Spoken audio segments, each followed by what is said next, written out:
보여주세요. 와, 이랑이 잘 탄다. 너무 잘 탄다. 우와, 완전 잘 탄다. 우와.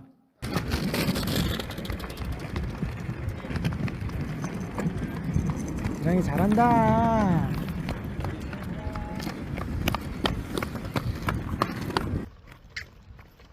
오, 쟤이다.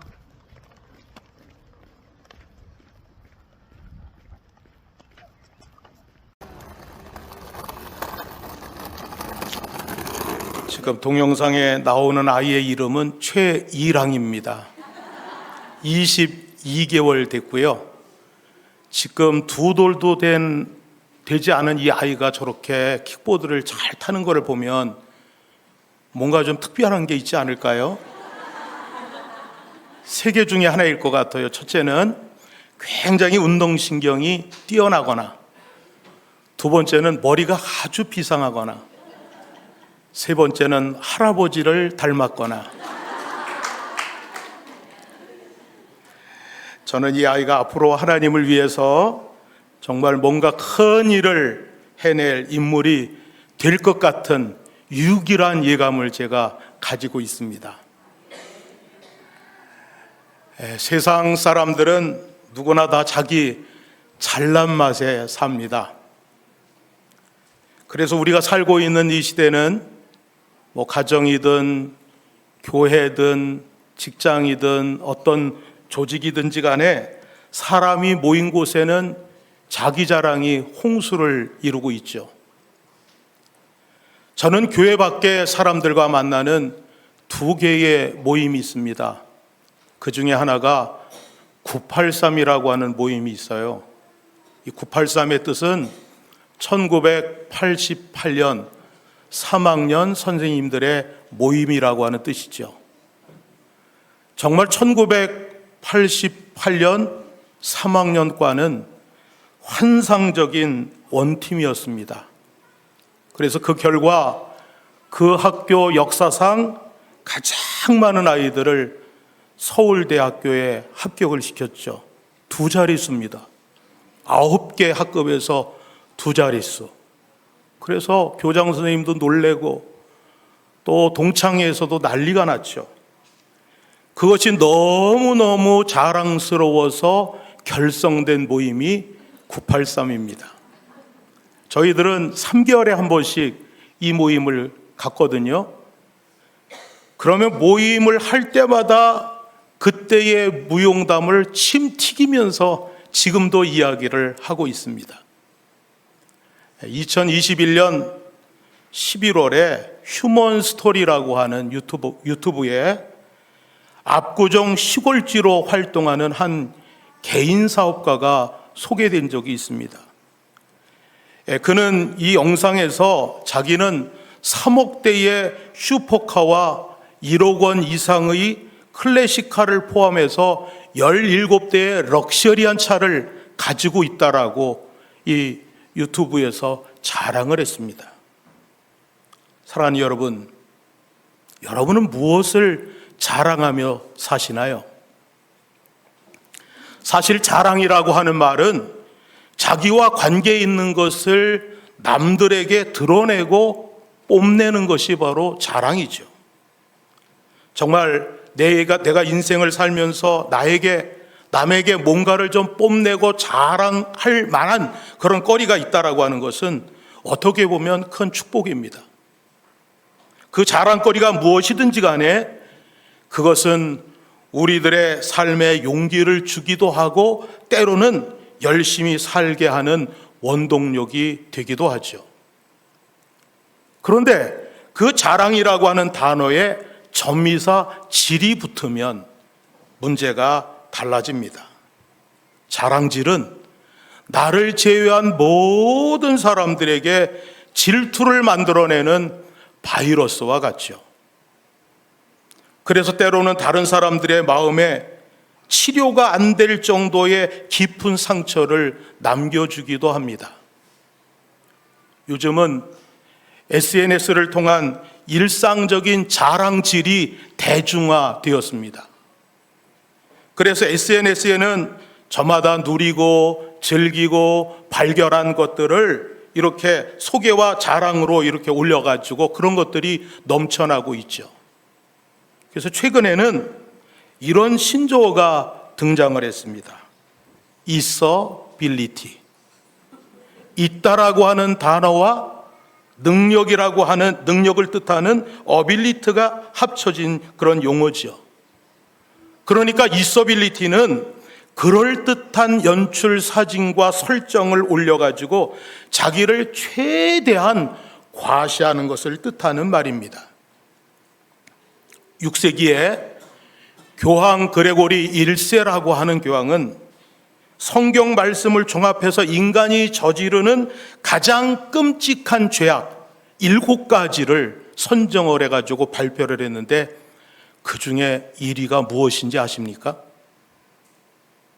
그 1위가 바로 자랑질이었습니다. 자랑질은 인간이 저지르는 가장 끔찍한 죄악으로 정말 다른 사람들로 하여금 질투에 고통에 빠뜨려뜨린다라고 하는 사실을 우리들은 꼭 기억하면서 살아야 합니다. 오늘 우리는 갈라디아서 6장 12절로부터 14절의 말씀을 함께 읽었죠.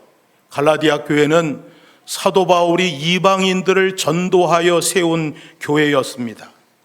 처음에 이 교회는 분명하게 복음에 기초한 신앙을 가지고 있는 그런 튼튼한 교회였죠. 갈라디아 교인들은 자신들은 예수 그리스도의 십자가의 대속의 은혜로 죄사함을 받았다라고 하는 것을 알았습니다. 또 그들은 의로운 자가 되어서 이제는 하나님과 화목되어 영생의 구원을 얻게 된 비밀도 그들은 깨달았던 것이죠. 그들은 이 엄청난 비밀을 알려준 바울을 너무너무 고마워했습니다. 마치 눈이라도 빼줄 만큼 바울을 좋아하고 이 복음에 순종했던 교회였죠. 그런데 바울이 갈라디아 교회를 떠나고 난 이후에 갈라디아 교회는 위기 상황에 놓이게 되었습니다. 그 위기 상황은 거짓 교사들이 이 교회에 들어와서 잘못된 복음을 가르치기 시작했기 때문이었죠. 이 거짓 교사들은 유대인들인데 그들은 기독교로 개종한 사람들이었습니다. 이들은 십자가의 복음을 믿는 것으로는 구원이 불가능하다. 그렇기 때문에 구약의 율법을 지켜야 한다고 주장을 했죠. 그래서 율법대로 또 할례를 받아야만 한다고 강요를 했던 겁니다. 그런데 여러분, 그 당시에 할례를 받느냐 안 받느냐는 어떤 문제였느냐면 내가 편안하게 사회생활을 할 수 있느냐 아니면 뒤지게 고생하며 사느냐, 그 문제였습니다. 할례를 받고서 유대교인으로서의 신분을 가지게 되면 어디를 가나 편하게 통할 수가 있었죠. 그래서 일부 사람들이 거짓 교사들의 미혹에 빠지게 된 겁니다. 이 일로 지금 갈라디아 교회는 심각한 위기 상황에 놓이게 됩니다. 이제 갈라디아 교회의 많은 교인들은 십자가의 도의 복음을 버리고 율법으로 지금 돌아가려는 참이었죠. 갈라디아 교회를 이렇게 혼란스럽게 만든 사람들은 바로 회심한 유대인들이었습니다. 이들은 태어날 때부터 유대교를 따라야 했고 모세의 율법을 따라서 살아야 했죠. 그런데 그들이 그리스도인이 된 겁니다. 그러면 회심한 유대인들이 가장 먼저 해야 될 것이 무엇일까요? 그들이 그동안 따라 행했던 여러 가지 그들의 습관이나 관습이나 행동들을 다 버리는 것이 그들이 먼저 해야 될 일이었죠. 그런데 이 회심한 유대인들은 그렇게 살지를 않았어요. 유대계의 것들을 그대로 고수하면서 살았습니다. 그리고 그런 것들을 교회 안으로 들여와서 모세의 율법을 행하도록 이방인들에게 강요를 했던 것이었죠. 오늘 말씀 12절에 보면 회심한 유대인들을 이렇게 표현합니다. 이들은 육체의 모양을 내려 하는 자들이었다. 이들은 억지로 할례를 받게 하려는 자들이었다라고 말씀합니다. 그러니까 그들은 참된 경건에 관해서는 관심이 전혀 없으면서도 의식적인 율법의 예식들은 앞장서서 지키는 척하고, 그리고 다른 사람들에게 그것을 지키도록 강요를 했다라고 하는 것이죠. 사랑하는 여러분, 율법주의의 특징은 자랑하는 겁니다. 자기의 기도, 자기의 전도, 자기의 비전을 자랑하는 것이죠. 그래서 이것을 신학적인 용어로 뭐라고 하느냐면 자기의라고 합니다. 겉으로는 아주 순수합니다. 이타적입니다. 열정적으로 보입니다. 그러나 그 내부에는 자기가 가득 차 있는 사람들이 바로 회심한 유대인들이었습니다. 특별히 회심한 유대인들이 주장하는 할례는 십자가의 걸림돌이었죠. 그래서 사도 바울은 예수님을 믿고 나서 뭐라고 이야기했느냐면 할례가 무슨 소용이 있느냐? 할례 받은 자나 할례를 받지 못한 자나 모두 예수 그리스도의 피로 우리는 구원을 받은 것이다. 이렇게 이야기를 하니까 유대인들이 돌멩이를 들어 그를 쳤던 것입니다. 아니, 할례를 받아야 하나님의 백성이 되고 하나님의 자녀가 되는 것이지 어떻게 할례를 받지 못한 사람이 하나님의 백성이 될 수 있느냐 하는 것이었죠. 그래서 그들은 십자가만으로 구원을 받는다라고 하는 것은 율법을 무시하고 할례의 전통을 없애려 하는 것이라고 회심한 유대인들은 생각을 했던 겁니다. 이처럼 갈라디아 교회의 대적자들은 자신들이 믿음의 조상인 아브라함의 자손임을 그들은 자랑을 했고, 날 때부터 할례 받은 것을 자랑했고, 그들은 율법을 잘 지킨다고 자랑을 했습니다. 그러면 여러분, 우리 사도 바울에게는 자랑할 것이 없었을까요? 사도 바울은 자랑할 것이 많은 사람이었습니다.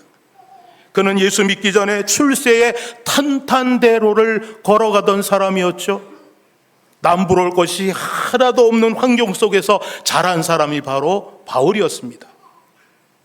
빌립보서 3장 5절과 6절에서 바울은 자기 자신을 이렇게 소개합니다. 나는 8일 만에 할례를 받고 이스라엘 족속이요 베냐민 지파요 히브리인 중에 히브리인이요 율법으로는 바리새인이요 열심으로는 교회를 박해하고 율법의 의로는 흠이 없는 자라. 자기 자신을 그렇게 고백합니다. 또 사도행전 23장 3절에는 나는 유대인으로 갈라디아 다소에서 났고 이 성에서 자라 가말리아의 문화에서 우리 조상들의 율법에 엄한 교훈을 받았고 오늘 너희 모든 사람처럼 하나님께 대하여 열심히 있는 자라. 자기를 그렇게 소개를 하고 있습니다.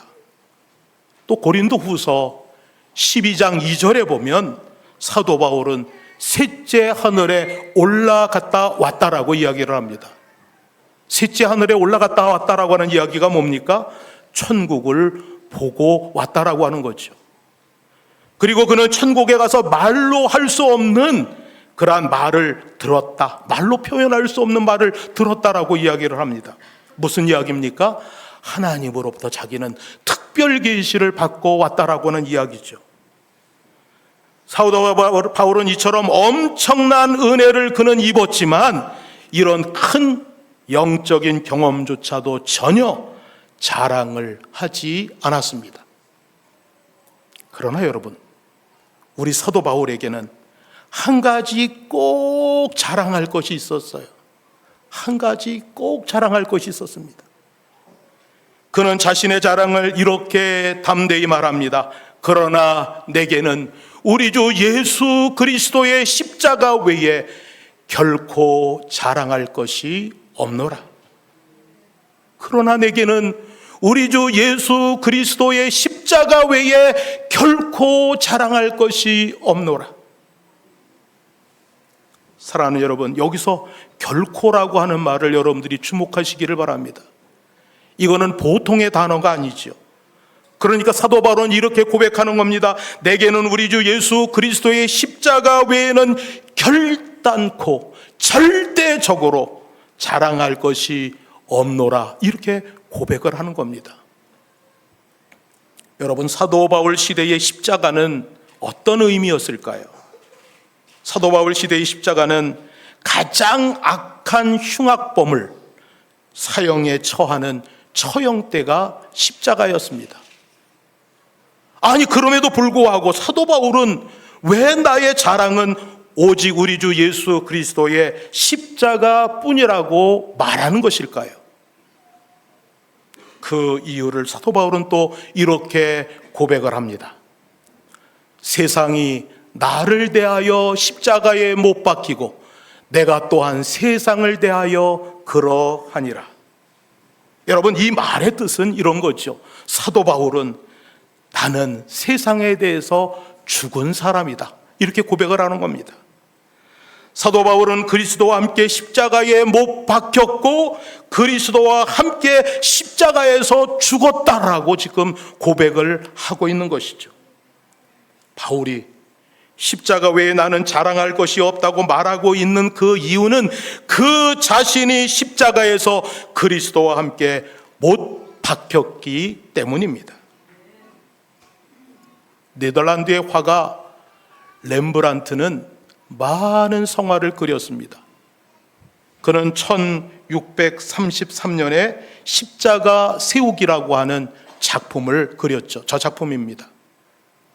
저 그림을 보면 예수님을 못 박은 십자가가 지금 막 세워지고 있는 장면입니다. 예수님은 아직 살아계시죠. 두 눈을 뜬 채 우리 예수님은 굉장히 괴로워하십니다. 예수님의 손과 발을 자세히 보시면 아직도 예수님의 손과 발에는 새빨간 피가 흐르고 있습니다. 몸의 무게 때문에 십자가를 세우기가 쉽지 않은 듯 사람들이 앞뒤에서 지금 힘겹게 밀고 또 당기고 있는 장면이죠. 또 이 주위에는 마리아와 여러 사람들이 있었습니다. 예수님 주변에 서서 울고 있거나 탄식하고 두려워하는 모습도 저 그림 속에는 담겨져 있죠. 그런데 여러분, 저 그림을 자세히 보시면 저 그림의 중앙에는 2000년 전 당시 유대 사람하고는 전혀 상관이 없는 한 사람이 그려져 있습니다. 그 사람이 누구일까요? 그 사람이 바로 렘브란트 자신이었습니다. 렘브란트는 이것에 대해서 이렇게 고백을 합니다. 예수님이 십자가에서 돌아가시는 현장에 거기에 내가 있었습니다.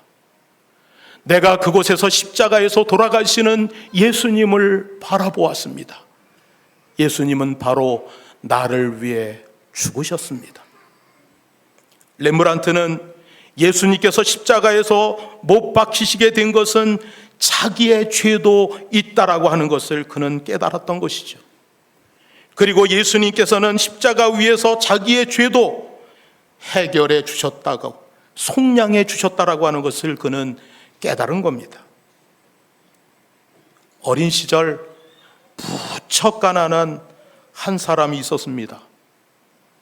고등학교 때 탄광 광부였던 아버지는 폐병으로 세상을 떠나셨죠. 그는 학비를 벌기 위해서 방학 때마다 탄광에 가서 일해야만 했습니다. 그러나 돈이 없어서 결국 그는 고등학교를 중퇴를 하고 아버지처럼 광부가 되었죠. 고된 광부 일을 하면서 그는 지친 그는 날마다 술로 하루하루를 보내고 있었습니다. 그러던 어느 날 탄광에서 일하는 도중에 갱도가 무너지는 사고를 당했습니다. 함께 갱 속에 갇힌 한 광부가 그에게 이렇게 묻습니다. 자네 예수를 믿나? 어이가 없었습니다. 지금 갱이 무너져가지고 죽게 생겼는데 웬 이곳에서 예수 타령인가? 그래서 그는 이렇게 이야기를 했죠. 안 믿어요. 이렇게 소리를 치자 그가 침착하게 말했습니다. 내 경험상 우리는 여기서 살아나지 못할지도 몰라. 천국과 지옥이 있다면 너는 죽어서 어디로 갈 거라고 생각을 해? 지금도 늦지 않았어. 십자가에 달리신 예수를 믿으면 천국에 갈 수 있어. 너 어떻게 할 거야? 그는 믿져야 본전이라고 생각을 하고 그의 말을 듣기로 했죠. 무릎을 꿇고 영접 기도를 하는데 갑자기 눈물이 쏟아졌습니다. 급기야 대성통곡을 하다가 그는 정신을 잃게 되었죠. 그가 의식이 깨어났을 때 그는 병원 한쪽에 누워 있었습니다. 그러나 자신은 기적처럼 구조가 되었지만 정작 자신에게 복음을 전해주었던 광부는 죽고 말았다라고 하는 소식을 듣게 되죠. 아, 나를 살리고 정작 자신은 죽었구나. 그런 생각에 그는 가슴이 찢어질 듯 아팠습니다. 그 광부가 죽어가면서 전해주었던 십자가, 그 십자가를 이제 그가 전하고 있습니다. 그는 수없이 많은 죽을 고비를 넘기면서도 지금 케냐에서 현재 33년째 사역을 하고 있고 있죠. 그가 바로 안찬호 선교사입니다. 그는 케냐 사람들조차 두려워하는 마사이족 거주지에 30여 개의 교회를 세웠어요. 그리고 40개가 넘는 유치원과 초등학교를 만들고 또 14개의 중고등학교와 1개의 신학대학교를 그곳에 세웠습니다. 엄청난 사역의 성과죠. 이러한 성공적 사역에도 불구하고 그는 이렇게 고백합니다. 주님은 너무나도 무능하고 우둔한 저에게 구원을 주시고 사명을 주셨습니다. 저는 예수 그리스도의 십자가 외에는 아무것도 자랑할 것이 없습니다. 사랑하는 성도 여러분, 여러분은 무엇을 자랑하면서 살아가고 계십니까?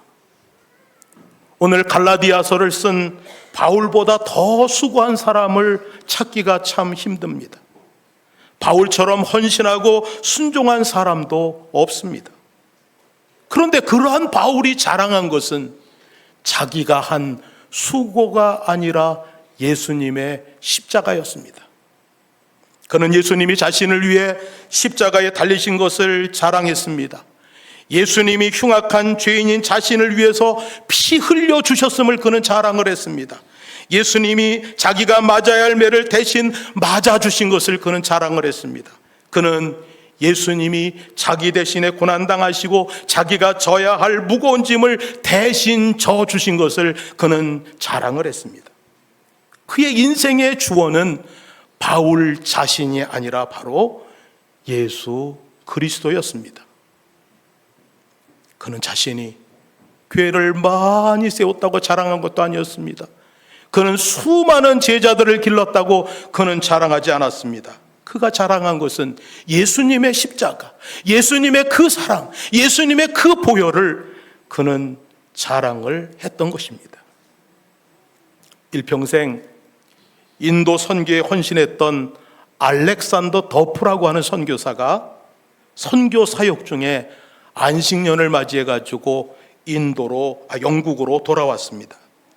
그는 현대 선교의 창시자라고 불리면서 성공적인 선교 사역을 마치고 은퇴한 윌리엄 캐리 선교사를 자주 방문을 했죠. 그리고 만나는 사람마다 윌리엄 캐리의 업적을 자랑을 했습니다. 더프 선교사가 자신을 칭찬하고 다닌다는 소문을 들은 윌리엄 캐리는 그를 불러서 조용히 타일렀죠. 더프 선교사, 이제 나에 대한 자랑은 그만하고 나를 위해 기도해 주시오. 그러나 더프 선교사는 계속해서 캐리의 사역을 칭찬하고 다녔죠. 윌리엄 캐리는 임종이 가까웠을 때 더프 선교사를 다시 불렀습니다. 더프 선교사, 내가 죽은 후에는 제발 나에게 대해서 말하지 말고 윌리엄 캐리의 구주가 되시는 그리스도에 대해서 이야기해 주시오. 윌리엄 캐리의 간절한 부탁을 듣고 더프 선교사는 더 이상 캐리의 업적을 칭송하지 않고 예수 그리스도만을 자랑하는 선교사가 되었습니다. 사랑하는 성도 여러분, 저는 요즘도 가끔씩 스멀스멀 올라오는 무엇이 있습니다. 누군가를 만나서 하디 글로벌 스쿨 이야기를 하면 신이 나서 8명으로 시작된 학교가 3년 만에 30명이 되었다고 저는 이야기를 하고 있습니다. 우리 교회의 역사를 누군가 물어보면 2002년 우리는 목사님도 없이 교회를 시작하였다라고 말합니다. 교회의 건축 이야기가 나오면 나는 이제 4번째 건축에 참여하고 있다고 또 그렇게 이야기를 합니다. 때론 집에 있는 머그컵을 보면서 나는 40일 특별 새벽 기도에 빠지지 않은 사람이야, 그렇게 생각할 때도 있습니다. 때로는 우리 어린이부 아이들과 함께 성전터 기도에 다녀오면 사진을 중보 기도방에 올리면서 은근히 누군가 우와 최고예요 이렇게 댓글을 달아주기를 바라고 있습니다. 예수님의 십자가가 아니라 전적으로 나를 자랑하고 싶은 마음에서입니다. 사랑하는 여러분, 여러분은 무엇을 자랑하고 사십니까? 혹시 십자가가 여러분들의 신앙생활에 액세서리가 된 것은 아닙니까? 혹시 많은 자랑거리 중에 하나가 혹시 십자가는 아닌가요? 십자가도 자랑하는 자가 아니라 십자가만을 자랑하는 신앙인이 되시기를 바랍니다. 날마다 자신의 자랑과 의의를 십자가에 못 박고 주님과 함께 우리들이 죽어야 합니다. 그래서 내 안에 우리 주님이 시퍼렇게 사셔야 합니다. 십자가의 주께서 나를 다스리시고 통치하실 때 우리는 하나님께서 기뻐하시는 그리스도인으로 살게 될 줄로 믿습니다. 사랑하는 여러분, 나의 나 된 것은 오직 전적인 하나님의 은혜입니다. 나의 자랑은 오직 우리 주 예수 그리스도의 십자가 밖에는 없습니다. 함께